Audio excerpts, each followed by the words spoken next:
Welcome to today's discussion. This is the second part of a series of 3 where we have tried to lace together the events, particularly in Belfast, around the 1920, 21, 22 period.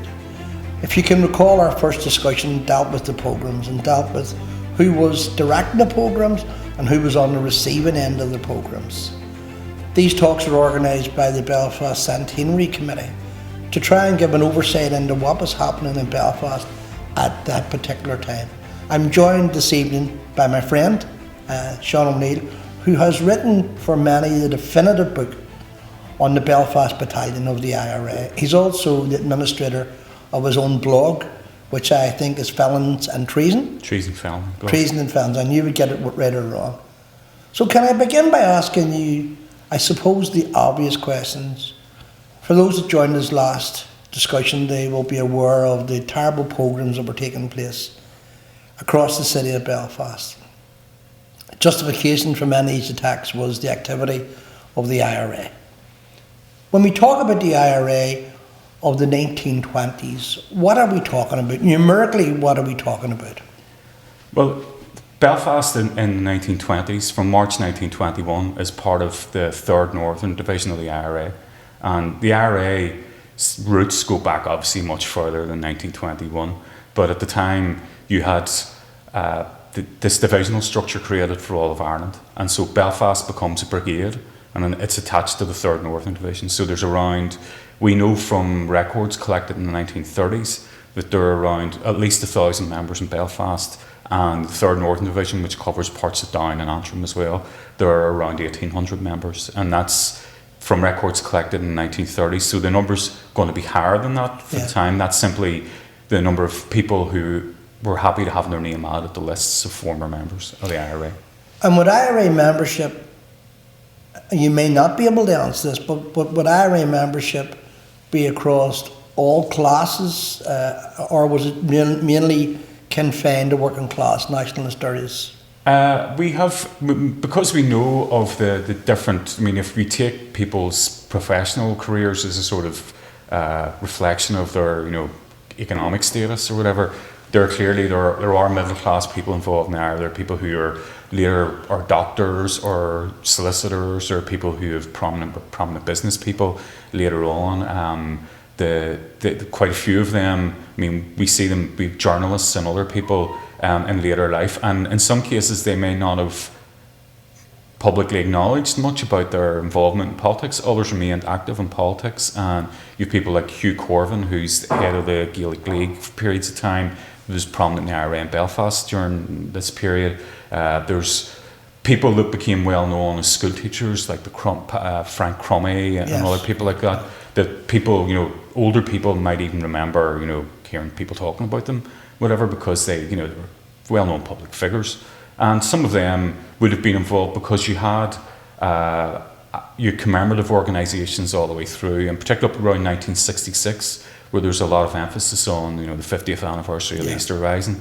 There was very large Easter parade to commemorate it that year, and a lot of people took part in the parades who were former IRA veterans from the 3rd Northern Division, things like that. But ironically, we probably more information about the IRA than we do about any of the other organisations that are active at the time, because in the 1930s there was a political dimension to it in the south, but there was an attempt to collect names of former members to see who would be entitled to a pension for military service. So you had a number of military service pension acts kind of created, and as Fianna Fáil had come to power in 1932, their intention was to make sure the people who had fought against the treaty during the Civil War in the South were included as part of that process.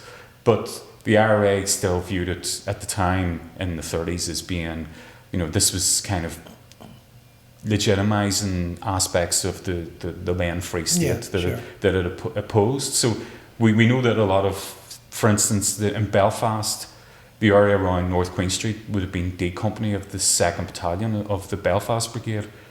There's only a handful of names on that, and it's quite well known from all our different incidents and people who were imprisoned and various things that the D Company did not, the former members of D Company didn't really cooperate putting a list together, because a lot of them still viewed in the 1930s 4, 5, 6 that the Free State government wasn't legitimate and they had their own political take on a lot of that. So we have these detailed records from the IRA at the time. They collected memoirs from various people and they gave them sets of formal questions to answer. So when we want to talk about things that the IRA did in 1920, 21, 22, we, as well as having contemporary newspaper reports, we've loads of memoirs from people that were written, and a lot of them been digitised and they're available on the militaryarchives.ie website. So it's quite easy to research the IRA. Ironically, there was no process for RIC members or special constables to do the same, even though there was a brief campaign in Belfast in the 1930s amongst former B specials that they wanted a similar type pension, and it would have been very interesting for us now if they had gone down the same road and we could actually go and read accounts of what they have done and whatever else from their own viewpoint, where they would have described it, because obviously where we have accounts from IRA members of particular events in 1921, 22, particularly where maybe there was an attack on a tram carrying workers to the shipyards who were seen to be involved in pogrom activities and things like that. We know from the accounts of how that happened. We don't have any equivalent type accounts from people who maybe threw bombs into Weaver Street or one of these terrible incidents. And I don't know how much of that is deliberate as opposed to just an oversight. But can I just take you back? Yeah. And it's because I'm trying to create a flavour of, when we talk about the IRA, for instance, this monolithic group. So the IRA in the 1920s was quite a large organisation. You've explained that it was very much organised, and I assume with the organisation of it, there went along with that some degree of, or a large degree of discipline. Would the IRA in the north, in Belfast in particular, would it have been well armed? Would it have been struggling for weapons? They would have. There always seems to be an issue around access to weapons. Now, the Irish Volunteers that have been set up in 1913, in response to the gun running and everything else, it had the IRA of 1920-21 included what had been the Citizens' Army. It included feminist groups. You obviously have Come on the Man, the women's organisation, which has its own politics, as well. You have Féin, you have a number of organisations that all come under the IRA as a sort of an umbrella banner, and also you have the IRB, which has a much longer history than any of those, in that it goes back to the 1850s, and it's designed in a slightly different way. What kind of now would be recognised as the sort of cellular structure, of a guerrilla organisation.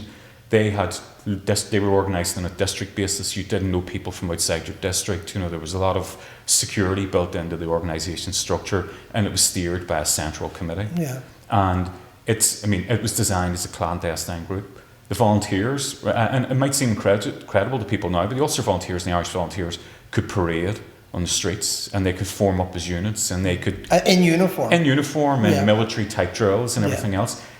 They could even carry guns. All this sounds incredible now, but it was the way that they were able to operate at the time. But when the First World War comes, obviously you have this expectation that's kind of given to the Ulster Volunteers that, you all sign up, we'll look after you. And then the Irish Volunteers are all, small nations might be free. They're all Redmond and Joe Devlin people persuade them all to go. And so you have First World War and all the horrific violence of the First World War, and kind of particularly for Belfast, which kind of sees the outworking of all of this.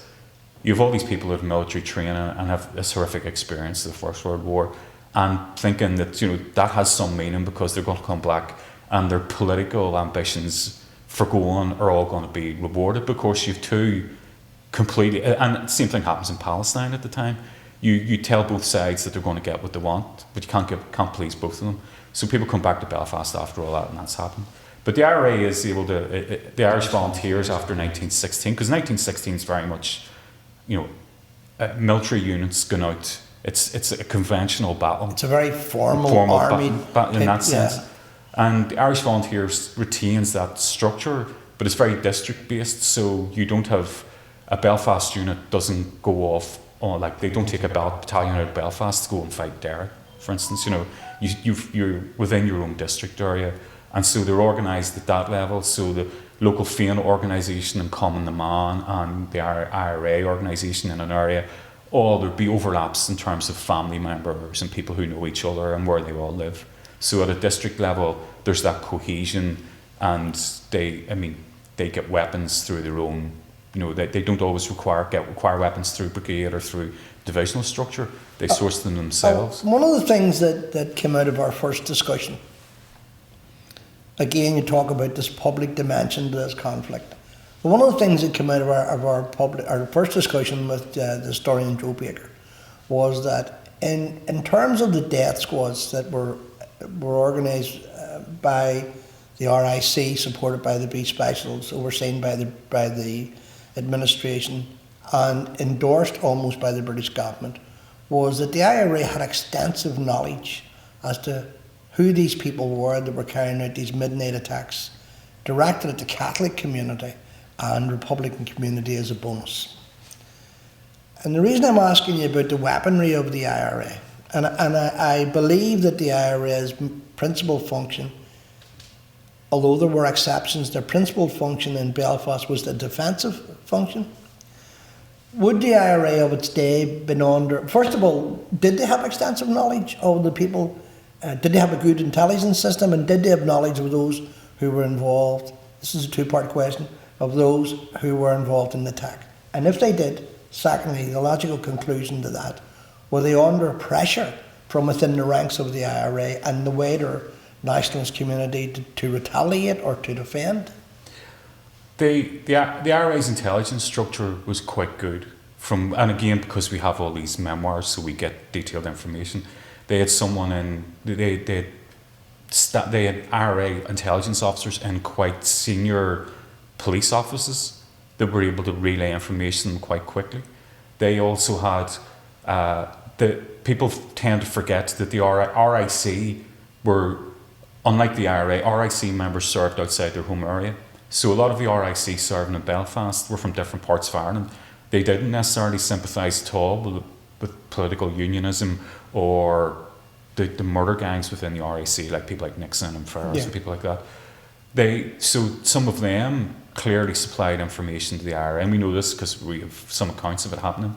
And also you have other incidents that happened. For instance, Nixon, the sort of infamous District Inspector Nixon, he, on one occasion in St. Paul's, the local RIC kind of district, he replaced the commander for a night because obviously they were going to undertake an attack of whatever kind. And the district inspector at the time informed the local parish priest that he wouldn't be available for the night because he'd been stood down to be replaced by Nixon. So the parish priest then told the local IRA officers they're likely to be an attack. They're likely to be an attack. So we get a sense of how the actual information passed along through that. But also you had one of the Belfast IRA as it evolved after 1916. At one occasion it had 4 companies, and 3 of them were district based, but one of them was employment based, and it was people who worked in the city centre, and it included barmen. A lot of them were barmen, and that was one of the big intelligence networks that the Belfast IRA seemed to have. Was they picked up information at bars, because of course you're standing behind the bar the whole time and there's people sitting drinking at the bar. And on a number of occasions the IRA, when I think the phrase that gets used in kind of IRA communications is about targets of opportunity, where they target black and tans who are on leave in Belfast, or members of the auxiliary division and other members of the sort of security forces. That it's barmen that advise them, we have 3 auxiliaries staying in a certain hotel in Belfast city centre. They obviously don't attack them necessarily at the hotel, but they get watched when they're leaving, and then they get attacked somewhere. And we get all this, we get a sense of how operations took place and unfolded. But you would also have Common the Man organisation as well, and they, as happens in sort of later decades as well, with kind of clandestine organisations like the IRA, Common the Man did a lot of they carried messages and communications, so that Féin members, they would have probably been involved in moving weapons, and they would have been involved in other activities where they could move around in public without drawing attention, whereas someone who the RIC are looking for as someone who's known politically, their political sympathies are known. Sort of the women could tend to then come them on, could tend to, they could carry rifles under long skirts, things like this. And we have plenty of stories of these, And I want to move on, but I want just to try and get this into some sort of identifiable grouping of people. Would the bulk of people, would the IRA have been a full-time organisation or a part-time organisation? It would have had people who were full-time, and certainly it had, at different times, it created from around after the shipyard expulsions and the rats and the pogroms in Lisburn and Dromore and places like that, from around August, September 1920, it had what we call that, what the term active service units was created at the time, but they would have had standing patrols in districts because and people like Tom Flynn and Tom Fitzpatrick, they have quite detailed accounts of IRA activities at the time. They would describe how 16 members would have been on duty the whole time for fear of the term they use is incursions, murder gangs or, other special whatever coming into areas. I mean, it left later dates, obviously, than August 1920, but that's from that time on, there are full-time people, particularly officers would have been full-time. The active service units would be expected to have been full-time as well. I want to just to kind of flip you to two events.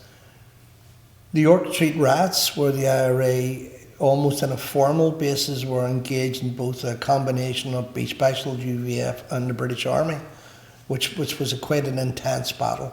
But that was an exception, or I assume that was an exception, where the IRA would have fought this pitch almost like a First World War battle against an enemy invasion.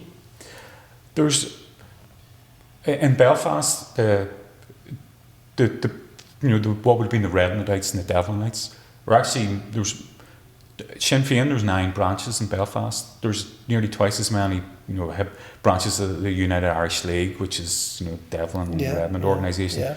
There's also Hibernians as well, and we know in 1920 the Hibernians are trying to bring rifles to Belfast because the Belfast IRA found out that there's a parish priest holding rifles for them to bring in. The IRA send down a unit who say that's what they're there to collect, and they take them for the IRA. I mean, these are the kind of trust no one. Quirky sources, that people seem to have got weapons from. But it's clear from records and from information from the IRA during 1920, even as late as August 1920, they didn't want to be drawn into defensive posture in defending certain districts because they saw their role was leading a campaign against what they saw as British kind of physical repression of Dáil Éireann, the Declaration of an Irish Republic, and this is the language the IRA uses at the time. And so they didn't want to be drawn into this, and there's parallels some ways in 1969. That they're arguing, that we're seeking targets of opportunity amongst the British security forces and trying to push back from there and trying to stop Operation the Dáil and everything else. So when the rats start in July and in August, and remember that people often mention Swansea. I mean Derry. I'm sure Joe Baker talked about all that. Just explain to me who Swansea was. Swansea was an RIC inspector who's believed to have been involved in killings, and it kind of happens off the back of there's public statements made about about basically RIC leaders basically saying they've free license to kill whoever they want, and then there's events in Cork. The Cork mayor gets killed and Swansea's implicated and all that, and there's another RIC member that gets killed in Cork. It's supposed to be associated with it as well. So when Swansea comes up to Lisburn, it's supposed to be kept safe, and people actually dispute if he was involved or not. I mean, okay. I'm not sure, but as and it's quite interesting from a longer term point of view how much detail we have. The people we know, everybody involved when Swansea was killed in Lisburn, they describe the operation in detail. I mean, even Roger McCarty talks about falling off the car that's involved, and they talk about there were previous attempts they made a couple of attempts to actually catch Swansea and kill him. So I mean, it kind of shows, and it's funny in retrospect how people felt they they felt that they could record what they were involved in without fear of any kind of, later sort of, being pursued through the courts or anything else. So we do understand how the violence operated and the mechanics of it. So that was and at the time, the IRA were trying to be not drawn into what they would have seen as being, and it's very much a recurrent feature of politics in the Northeast that where during the Home Rule campaigns in the 1880s and the 1890s and even back in the 1860s, there are serious riots that are people often portray them as being sectarian or sort of religious based, but it's just coincidental that politics falls down on religious lines, and it's nearly almost it's a political spark that starts it. And it's not that there's quite well known, going back to United Irishmen later, but even in the 19th century, there's quite well known Protestant Republicans in the North and people like that. So, and even in 1816, in Archie Hearn and Pym and other kind of prominent Protestant Belfast involved in the IRB. So the IRA don't want to be drawn into any of this, but by around September 1920, and the intensity of some of as I think the phrase that's used for the Hibernians a lot of the time is they're nearly more of a danger to us than they are to, the pogromists, and the kind of language that's used to describe various people attacking, like York Street or it could be Cashmere Road, Cooper Street.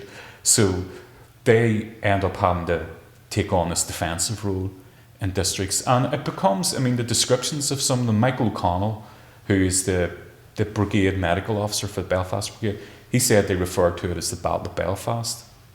And there's a whole series of different threads of violence go through it. You have targeted killings by Nixon and Ferris and people. These are the just to recap.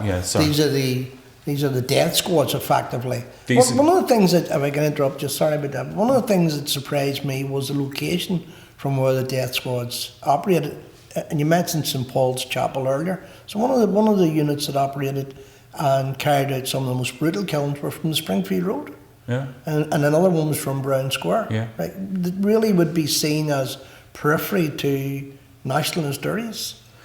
Well, I think that it's possibly just based around where they could kind of cluster the people they wanted involved in those in a particular barrack at the time. And also you'd had this tradition of raising special constables when there was a crisis to have extra police on duty. And James Craig, one Unionist leader, they pushed for this in the North, knowing exactly what they were. And I think Craig, there are written records of this, of Craig basically saying they want them to carry out reprisals. And while people often concentrate on the reprisal role Black and Tans played and the auxiliaries as counterinsurgency units, and we're kind of familiar with the language now from more recent decades, but we know the kind of intent was in doing these things. The special constables that were raised in the North were raised to do the same thing. Where were they drawn from? This is a really key point, I think, for understanding the impact of the violence of the pogroms and everything else. Black and Tans were they were recruited from everywhere and served not in their home districts, they served wherever they were sent. Same with the auxiliaries, RICR as well. Special constables, and they were only raised in Ulster as a body, they served in their home district. So when you have them used in reprisal killings and you have them used in other, kind of like just general violence and carrying out pogroms, they then still live in the district after with some of the people who have been involved in the violence. So whereas if you're involved in the Black and Tans after 1921, when there's a truce and everything else, the Black and Tans leave your area. If you're an RIC member and you're actively involved in, you move back to where you're from, or you go and take a post in somewhere else. So former protagonists aren't having to live cheek and jowl after the event. Yeah. But that happens in Belfast in 1922, because even after the violence dissipates, the special constables are still there, and the people that they were fighting with are still there as well. So there is no space given to people to get some distance from the events. So Sean, can I ask you, and we've covered some of the activities of the IRA, from a practical day-to-day point of view, how would the IRA move about an area when there was a general curfew enforced by the British military, by the specials, by the so-called police of the day? So how did they move about? How was that possible? we know from their memoirs and everything else that we can kind of see different types of operations that they took part in, and some of them would have been prompted by, they might have had a communication sent up from Dublin from Michael Collins, or from the GHQ in Dublin, that asks for attacks against British Army or against specific targets. So it would have been carried up, and it could have come in a man, member on train, carries this up, whatever way it's brought up, and it's communicated through the IRA structure in Belfast. And so when there's an active service unit in Belfast IRA, they could be told, find a target of opportunity to attack. And so there's like one famous ambush on Raglan Street where they attack British Army, and you get all these different accounts of where they drew weapons from a house and what type of weapons they would have had. One of the things that gets mentioned in lots of accounts where attacks happen at night is they had torches with lights on them, and so at a street corner they would signal another part of the section, that it was clear, it wasn't clear, whatever else. Yeah. And then of course it's the kind of thing that's happened within living memory as well. There are plenty of accounts of women using dustbin lids and blowing whistles where they see special constables coming into a district where they fear that there's going to be an attack. Now, this appears to trigger off sort of several different things. Is that there's a cry, a murderer, that people would shout out, that would travel between the streets, because we're talking about the little rows of red brick, short houses, and sound carries very well. And no telephones, and certainly no mobile phones. But sound carries very well in kind of those streets. So people would find out very quickly that a Crossley tender of specials has been seen, or a Lancia armour car or anything else. So they would be, we know from that's how it would trigger off some of the events. In some cases, the IRA might have had a kind of, I think what was later referred to as a float, that a small unit of IRA members trying to attack one of these parties that's coming in. So we have counts like that, and then where there's what they refer to as an incursion, where you'd have sort of a crowd attacking an area, or special constables or military, how the IRA moved between the back gardens of houses. And there's one really famous photograph from Vere Street in Belfast of the backyards knocked through. The reason why they started doing it was because there's so many that were shot climbing over backyard walls between houses, so they start knocking the walls through, and so they can move around without going out onto the street. Can I ask you, and you may not have the answer to this, those, and we spoke about the knowledge of the IRA about at least the leadership of the death squads, the RUC death squads. Was there retaliation? Did the IRA try to eliminate them? Were they successful? They targeted some of them and killed some of them. I mean, famously, I think it was a District Inspector Ferris turned up at a house after I think it was the Duffin brothers were killed in Clonard, and he turned up to collect the dog that they'd left behind the night before when they were carrying out the attack. And the IRA eventually caught up with him. He survived. He was badly wounded in an attack, but they did have enough. They had enough information coming even from RIC members to help them target individual members that are involved in some of those attacks and the kind of infamous murder gangs. So, I mean, there are different incidents where that happens, and clearly they were able to get access to information to go after individual people. So they were obviously aware who was involved by name even. Sean, one of the things that may surprise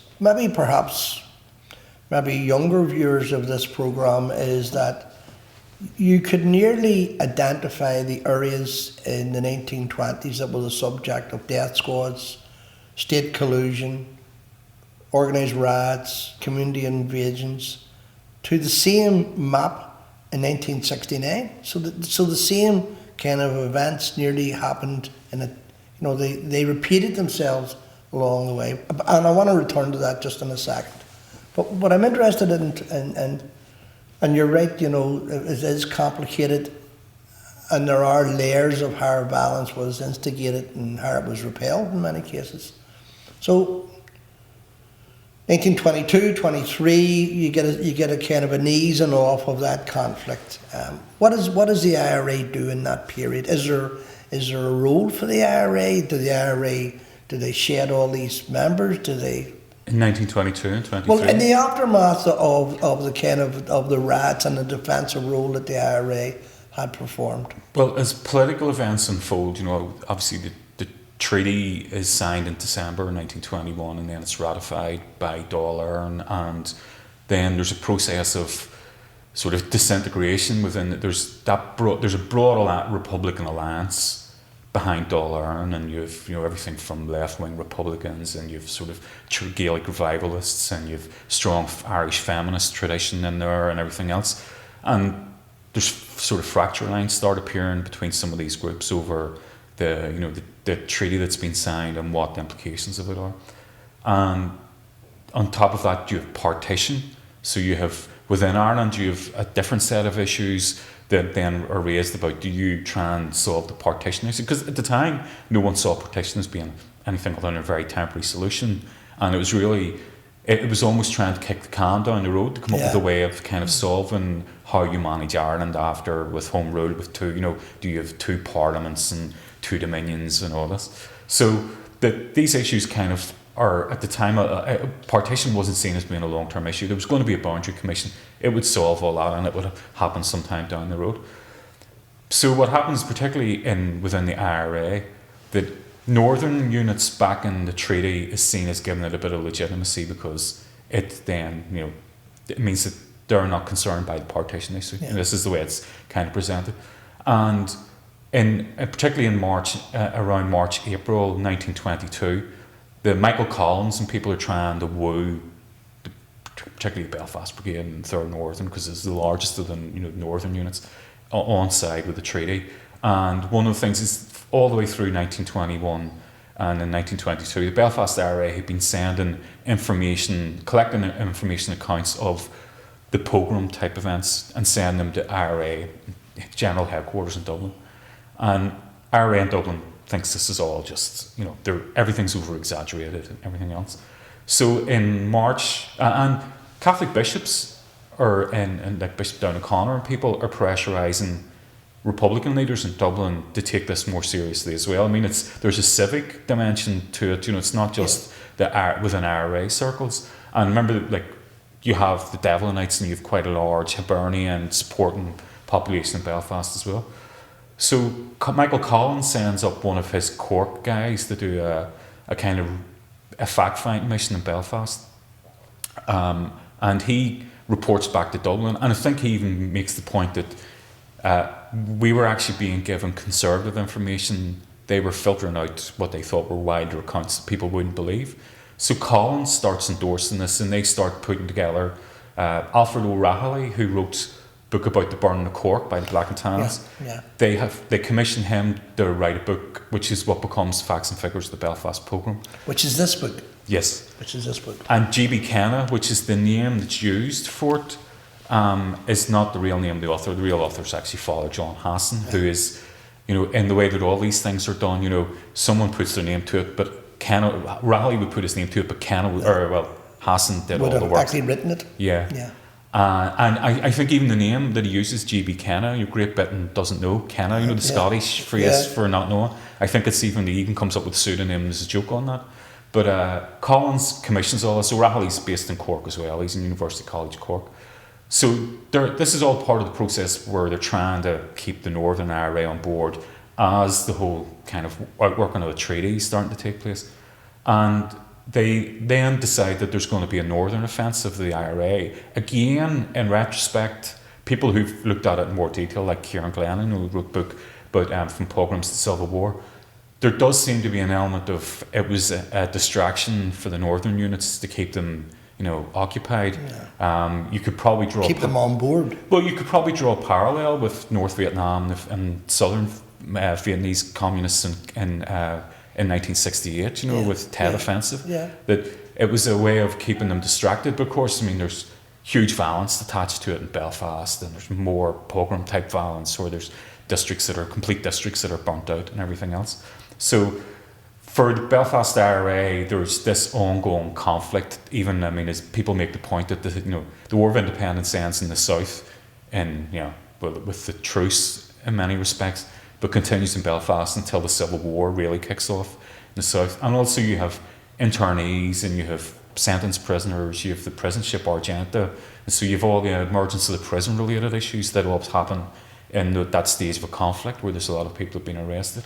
So the Belfast IRA is still defending districts and everything else well into June, July 1922. Now the violence does slowly dissipate through 1922, particularly as the Civil War is happening in the south. And Belfast IRA is actually, even though a lot of its officers stay loyal to Collins, some of them have gone to Dublin and had joined what's called the National Army, which is the provisional government, which becomes the Free State government's defence forces. And a lot of them kind of maintain that the Belfast IRA supports Collins, supports the treaty, but there's two Belfast IRA executives by this stage, and the one that's based in Belfast disregard any of them that are based in Dublin, and there's quite a lot of bitterness in later decades over who was in Dublin and who was in Belfast. But they are still kind of, up until the summer of 1922, involved in kind of defending districts in Belfast. There's munitions factories that the IRA ran in Belfast, supplying weapons, the explosive devices, the anti-treaty IRA during the Civil War. And there seem to be, and the more research people have done, the more they've found groups of Belfast IRA members going to fight on the anti-treaty side. Maybe not necessarily as whole units, but in some cases as whole units. Joe McKelvey, for instance, is probably one of the more prominent ones. And like some of the Matthews brothers and other people that are well known later on, it's discovered, they escaped from a prison in Dundalk with other anti-treaty Republican prisoners. But this is the Belfast IRA at the same time is involved in events in Belfast. Some of them are involved on both sides in the Civil War in the south. So this kind of goes on through 1922, but the violence in Belfast starts dramatically declining. So it's left with the numbers decline to, I think in later 1922, you're talking about just only 200 odd members left. But there are whole IRA units that went to the Curragh. The term that's used is to train and refit, but other people kind of imply that's to make sure that they knew where they were, and they kind of imply it's almost like they're imprisoned in the Curragh because they're not allowed to leave. And there's some more, they're based in Dundalk. And you're able to keep an eye, you're able to watch it. So this is like August, September 1922, but by that time Collins is dead.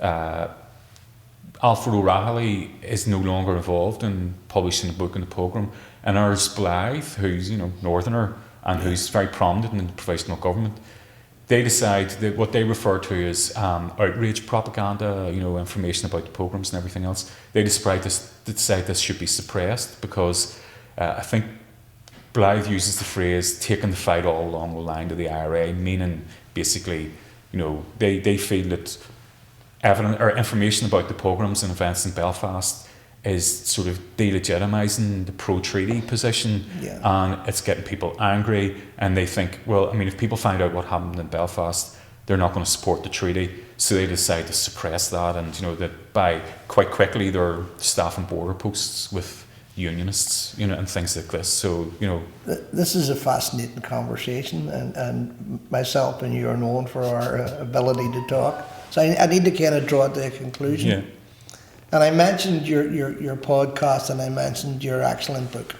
So the whole objective of these discussions, as I say, this is the second of three, is that people can tune in, they can learn a bit more, they can answer some of the questions that perhaps they have thought about. So first of all, your book is an excellent read. So the Belfast Battalion, how does someone get a copy of your book? Oh, they can go on to litter.press, the publishing website, and they can get a copy there. It's in the Culterland, it's in Fushogue on Falls Road, and there's other bookshops as well. I had the privilege of being with you when you launched the book in the Felons Club a couple of years back. And I have to say that for students of this period of history, not necessarily for Republican students, just students of this, the book fills in all those important gaps. So if you're going to try and view it, educate yourself on it, you need to read the book. I have to say that. Is there any other book, just before we're finished, is there any other book or books that you could recommend that people should pick up and read? There's three good books around the period in Belfast. There's The Northern Divisions by Jimmy McDermott, which is really brilliantly researched. And Jimmy, being a good bit older than me, was able to talk to some people who were involved at the time, so some of it's first-hand memoirs.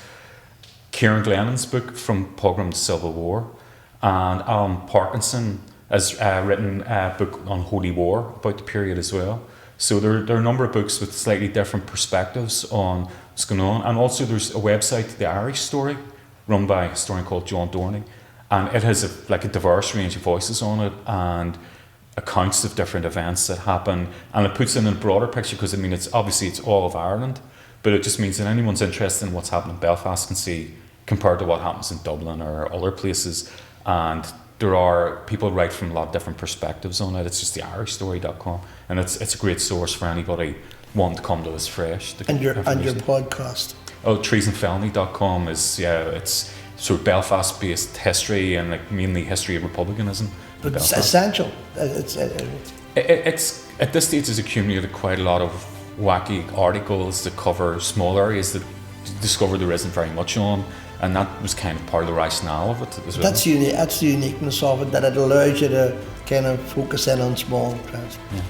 I want to thank you for being an engaging guest, as always, and for that fascinating insight into those events around those years that have so much shaped where we are today. So, on behalf of the Centenary Committee, and from a personal point of view, thank you for being a wonderful guest. Thanks.